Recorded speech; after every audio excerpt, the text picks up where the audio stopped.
2023 में जब इंडिया की फाइनेंस मिनिस्टर निर्मला सीतारमण जी ने बजट लॉन्च करा था तो उसके अंदर दो टैक्स रिजाइम उन्होंने इंट्रोड्यूस करी थी, ओल्ड टैक्स रिजाइम और न्यू टैक्स रिजाइम। तो न्यू टैक्स रिजाइम जब हमारी लॉन्च की थी तो उसके अंदर बहुत सारी एग्जेम्पशंस डिडक्शंस को उन्होंने खत्म कर दिया था। अब जब 2023 में बजट पारित हुआ उसके बाद बहुत सारे चेंजेस टाइम टू टाइम आते रहे।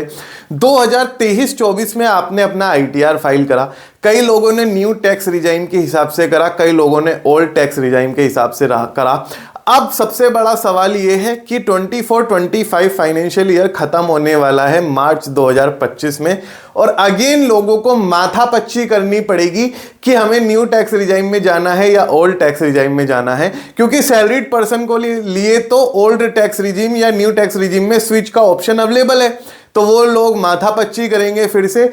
इस बीच एक बदलाव आया है न्यू टैक्स रिजाइम में फाइनेंशियल ईयर 24-25 के लिए, और वो न्यू टैक्स रिजाइम आपको कैसे फायदा कर सकता है आप पता लगा सकते हैं। उन चेंजेस के बारे में कौन कौन से एग्जेम्पशंस और डिडक्शंस न्यू टैक्स रिजाइम में अवेलेबल हैं और कौन कौन से डिडक्शंस और एग्जेम्पशन न्यू टैक्स रिजाइम में एप्लीकेबल अवेलेबल नहीं है, इन सब बारे में हम बात करेंगे। Hey guys, this Arjun Mittal here, founder and CEO tax advisory.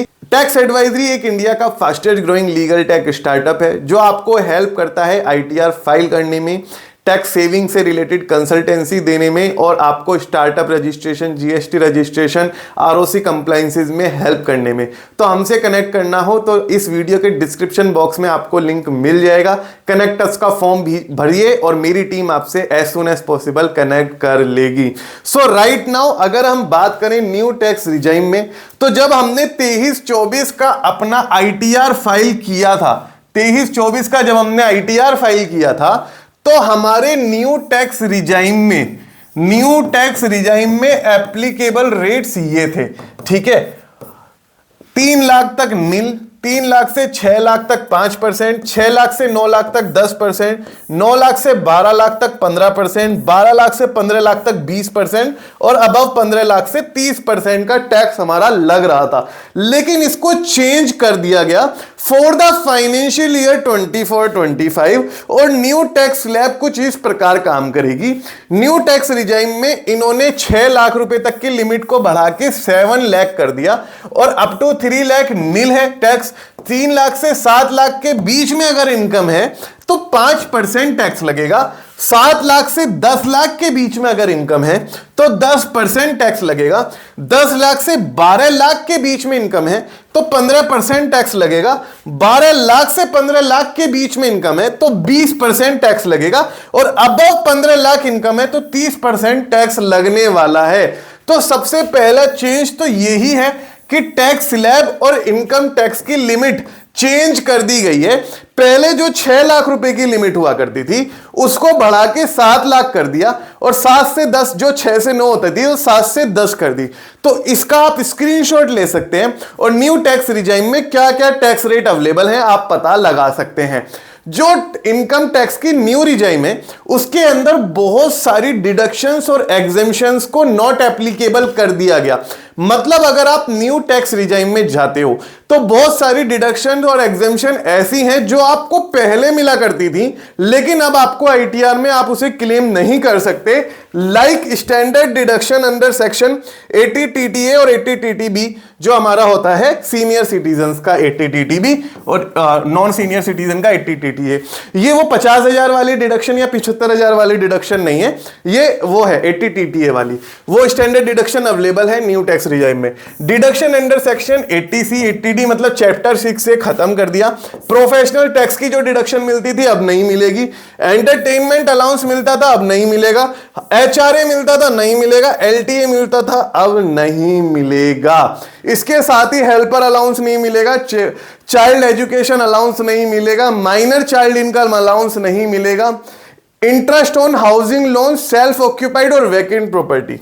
ठीक है, न्यू टैक्स रिजाइम में एक बहुत इंपॉर्टेंट ये टॉपिक है जो आपको यूजुअली कोई नहीं बताएगा। सेल्फ ऑक्यूपाइड और वैकेंट प्रॉपर्टी पे अगर आपने हाउसिंग लोन लिया हुआ है तो उसके ऊपर दिए हुए ब्याज का आपको डिडक्शन नहीं मिलेगा।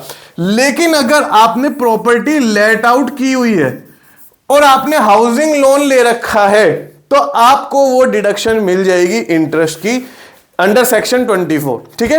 Donation to political party not available है। तो फिर सर क्या अवेलेबल है वो तो बता दीजिए। अवेलेबल क्या है, सारी तो नॉट अवेलेबल हो गई। अवेलेबल क्या किया है गवर्नमेंट ने, इसकी भी लिस्ट देख लेते हैं। ठीक है। Provision of exemption and deductions in new tax regime. ठीक है। अगर मैं बात करूं कौन कौन से डिडक्शन अवेलेबल है, transport allowance with respect to pension with disabilities ये अवेलेबल है। कन्वेंस अलाउंस अवेलेबल है। Travel to transfer compensation available है हमारा। Perquisites for official purpose available है। Exemption for voluntary retirement scheme available है। ग्रेच्युटी रिटायरमेंट के बाद जो मिलती है वो अवेलेबल है। इसके बाद लीव इनकैशमेंट कई एम्प्लॉय करा लेते हैं, वो डिडक्शन न्यू टैक्स रिजाइम में अवेलेबल है। Interest on housing loan on lent out property, तो मैंने बोला था ना रेंट आउट प्रॉपर्टी पे अवेलेबल है। गिफ्ट अप टू 5,000 तक का एग्जेम्पशन में अवेलेबल है। Employees contribution to national pension scheme available है, इंक्लूडिंग एम्प्लॉय और एम्प्लॉयर दोनों का अवेलेबल है। एडिशनल एम्प्लॉय कॉस्ट, ये एडिशनल 80 GJ की जो एग्जेम्पशन है वो एम्प्लॉयमेंट को बढ़ावा देने के लिए कंपनी एडिशनल हायरिंग करती है, उसकी एग्जेम्पशन है वो अवेलेबल है। स्टैंडर्ड डिडक्शन और फैमिली पेंशन अवेलेबल है। Deduction on deposit in Agniveer corpus fund, ये भी हमारी न्यू टैक्स रिजाइम में एग्जेम्पशन अवेलेबल है। राइट।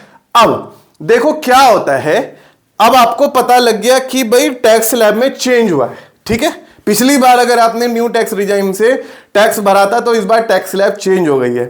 अब मैंने एक एग्जाम्पल बनाया है, अलग अलग इनकम के वर्ग के लोगों को न्यू टैक्स रिजाइम के न्यू टैक्स रेट कैसे इंपैक्ट करेंगे। अगर देखो स्टैंडर्ड डिडक्शन की बात मैं करूं तो 75,000 रुपए हमारी स्टैंडर्ड डिडक्शन यहां पे हो गई है न्यू टैक्स रिजाइम में। ठीक है। अब अगर आपके 2,40,000 इनकम है तो एक स्टैंडर्ड डिडक्शन ना भी मिले तो आपके ऊपर टैक्स नहीं लगने वाला। सैलरी है, ठीक है, 4,80,000 की सैलरी है, एग्जेम्पशन भी मिली ना भी मिली तो भी टैक्स नहीं मिलने वाला, लगने वाला। 580 की अगर इनकम है तो आपको क्या है, 75,000 की स्टैंडर्ड डिडक्शन मिली, 5,05,000 रुपए की आपकी इनकम आई। अब 87A की रिबेट आपको मिल जाएगी, आपके ऊपर टैक्स अभी भी जीरो लगेगा। ठीक है। लेकिन अगर 6,50,000 इनकम है अभी भी टैक्स जीरो लगेगा। और अगर 8,50,000 इनकम है तो आपने स्टैंडर्ड डिडक्शन लेने के बाद भी इनकम आपकी एक्सीड कर गई 7 लाख से तो 87A की रिबेट नहीं मिलेगी, हैंस 28,600 का आपको टैक्स पे करना पड़ेगा। और अगर 10 लाख की इनकम है तो 75,000 की स्टैंडर्ड डिडक्शन मिली, 925 नेट इनकम आई, 44,200 रुपए टैक्स आपको देना पड़ेगा। 12 लाख की इनकम वाला टैक्स देगा 71,500। 14 लाख की इनकम वाला, ये अप्रोक्सीमेटली है, एक केवल रफली आइडिया है, 1,09,200। और 15 लाख की इनकम वाला 1,30,000 रुपए का अप्रोक्सीमेटली टैक्स यहां पे प्रोवाइड कराएगा गवर्नमेंट को। तो ये थे न्यू टैक्स रिजाइम के changes, eligible deductions, non eligible deductions and exemptions और टैक्स रेट आपको कैसे इंपैक्ट करेंगे। आई होप आपको वीडियो पसंद आए हो। नए हो तो चैनल को सब्सक्राइब जरूर कर देना गाइस। और हमसे कनेक्ट करना हो तो हमारा फोन नंबर और ईमेल आईडी लिस्टेड है, कॉन्टैक्ट अस का फॉर्म भी इस वीडियो के डिस्क्रिप्शन बॉक्स में मिल जाएगा। आई होप आपको कंटेंट समझ में आया हो। अगर आया हो तो शेयर जरूर करना अपने दोस्तों के साथ और वीडियो को लाइक जरूर कर देना। Thank you so much guys बने रहने के लिए। Thank you so much. Yeah.